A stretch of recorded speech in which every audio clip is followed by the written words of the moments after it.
Piano Comics, 5 activity pages of A minor scale.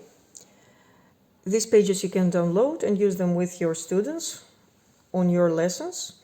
Take ideas or even adjust them, add more exercises and adjust them to the individual needs of each student. The first page has to do with a little bit of theory, the 3 types of minor scales, how we build them.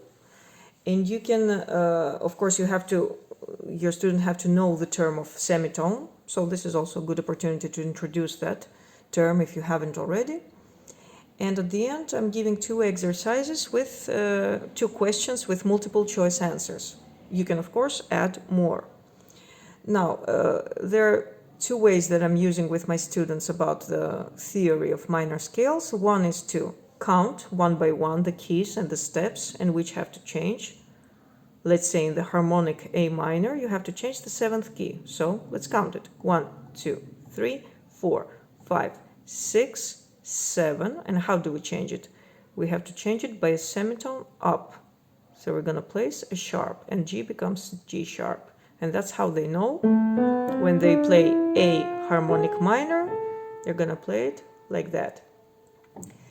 Or you can use another approach, which is more musical, and ask them to close their eyes, play it for them, and ask them to find it by ear.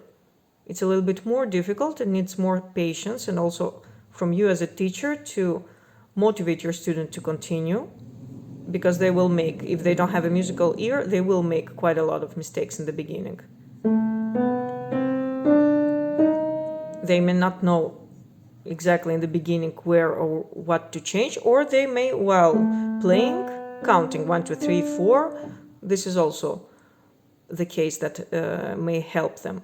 But in any case, finding the right types of minor by ear is a good exercise for them in the future to be able to depend more on their ears also, to trust their ears and not just theory, not just counting.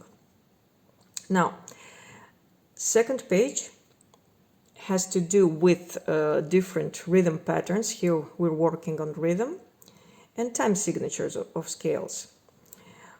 Don't just play the scales in 2 quarters and of course all 3 types, but use a rhythmical pattern of dotted eighths, or a drunk scale as I like to call it.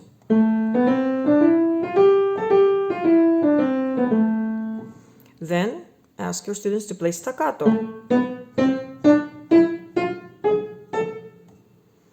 Then change the time signature. You can add your own, of course. I like to add the 3/8. 1, 2, 3, 1, 2, 3, 1, 2, 3, 1, 2, 3. Here I don't have a descending A minor, but you could also add something like.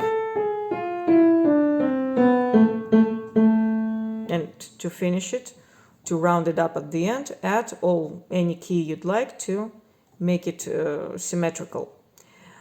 And then if my student has a good ability for a good sense of rhythm and stability on it, I ask them also to play 5/8.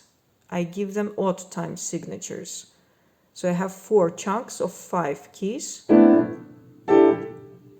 played one by one, so the fingers are easy here. And I do it especially on purpose like that, so that they don't think about fingers, they just think about the not so convenient rhythm that they have. In the beginning it's not convenient. If they practice it, then it becomes just another lesson, another piece. 1, 2, 3, 1, 2, 1, 2, 3, 1, 2, 1, 2, 3, 4, 5, 1, 2, 3, 4, 5, 1, 2, 3, 4, 5. You either count it as you divide it, 3 plus 2. That's how I like it, but you can also divide it 2 plus 3. 1, 2, 1, 2, 3. 1, 2, 1, 2, 3. Or you count it, all the counts one by one. 1, 2, 3, 5. 1, 2, 3, 4, 5. 1, 2, 3, 4, 5. 1, 2, 3, 4, 5. And always place accents. They have to have this kind of stability, which is not exactly stability because the 2 parts are not equal in time, but they have to be able to step on something. 1, 2, 3, 1, 2, 1, 2, 3, 1, 2, 1, 2, 3, 1, 2, 1, 2, 3, 1, 2, 1, 2, 3, 1, 2. At the end, again, we round up, we make it symmetrical, or as I like to say to my students, greet your friend when you're leaving them and you're going home. It's not polite not to say bye-bye. Now, third page, here we work on musicality of scales and we're placing dynamics or changes of dynamics. It's very important to teach your students from the beginning that scales should not be something boring or irrelevant to the music or to the pieces that they play. That's why I never let them repeat in the same way or make it too much of a mechanical procedure. I ask them to make a crescendo, let's say, and at the end, diminuendo, or even ritenuto.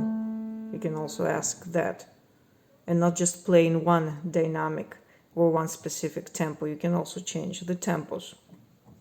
Now, fourth page is a little bit trickier. It has Prima Vista exercises. For the last couple of years, I introduced Prima Vista to my students because I consider it one of the most important ability of a musician. The preparation for Prima Vista is key. I give them short 4-bar melodies or phrases that don't have any finger turns yet. Well, it depends on the beginner. And not many distant intervals. And the key here is to prepare your student how to silent read the Prima Vista, the silent solfeggio inside their head with the correct note durations. The wrong keys are not a mistake, but to stop is a mistake, because that way, if you stop, you're messing with the time, and time cannot go back. That piece has to live through that time that you're playing it. If each bar, let's say for an example, has a duration of 3 seconds, your whole Prima Vista has to have a duration of 12 seconds. So if you stop, you're messing with time, you're adding more time to it. And that way, this habit of them not stopping when they're making a mistake is also going to be very useful in the future when they go on stage and they have to deal with stage fright, anxiety, etc.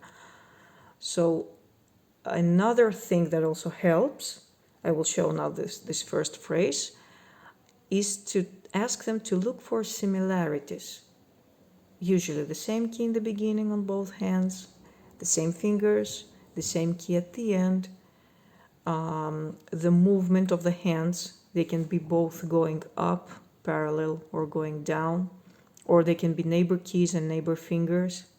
All these things are gonna help with the stress, let's say, of having to play a whole new piece that they don't know without stopping from the beginning till the end. And lastly, the most important part, to play much, much slower. So let's say we have this melody. I ask them to play 1 bar in the beginning, 1 silent bar, and then to start. That way they give themselves a momentum of the tempo and the speed. 1, 2, 1, 2, 1, 2, 1, 2, 1, 2. So here, first bar and last bar had the same keys. The first 2 bars of the right hand had neighbor keys, neighbor fingers, and also going up both hands, although this has the duration, the left hand has durations of halves, and the right hand has different note durations. And this should be the result after those 5 minutes of them silent reading that piece. They, of course, will make some mistakes. You can ask them to repeat second and third, maximum 5th time. And I also give them percentages of how they did at the end so that they have a specific number that they can compare as to whether they're playing it better or a little bit worse. So that's about the 4th page.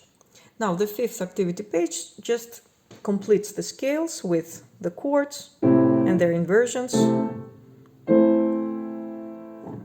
Then arpeggios, either with 3 voices,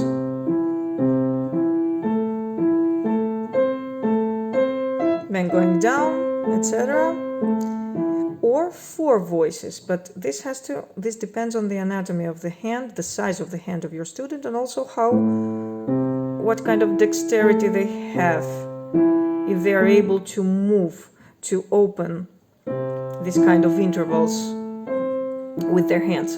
Some are able to do that, but not all. That depends on you. And chromatic scales, because I want them to work on speed from the beginning of their lessons.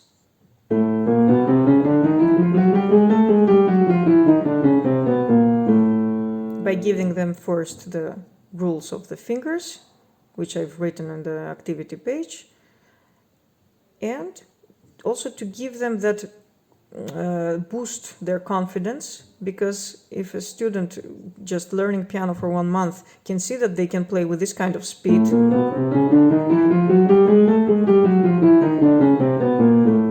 that's going to be very valuable for them and motivate them to continue, because to play a normal piece from scores that you're going to give them, they're still not able to play that fast, but at least the chromatic scale they can. So these are the 5 pages. Enjoy your practice, and I'll see you on the next activity pages of the next minor scale.